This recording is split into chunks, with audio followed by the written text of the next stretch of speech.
Esu Renata Dulko, programos vadovė, dirbu Turto banke, turto strategijos ir plėtros departamente.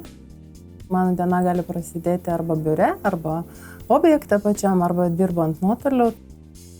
Man labai patinka kurti pokytį ir mūsų projektas, kurį šiai dienai vykdome, yra vienas iš didesnių. Jisai kūrė miesto veidą ir tuo pačiu mes galime optimizuoti valstybės valdymą, kuriant naujus pastatus. Projektų valdymo įgūdžiai, tada strateginis mąstymas yra labai svarbu šitoj pozicijoje. Greitas sprendimų priėmimas, gebėjimas suprasti skirtingų sričių kalbas. Tai, pavyzdžiui, architektai, projektuotojai šneka erdvėmis, ekonomistai, skaičiai, politikai, strategijom, o tu turi visą šitą sujungti į vieną veiksmų planą. Goštauto kvartalo konversija yra vienas iš didžiausių nekilnojamo turto valstybės institucijų pertvarkymo projektas.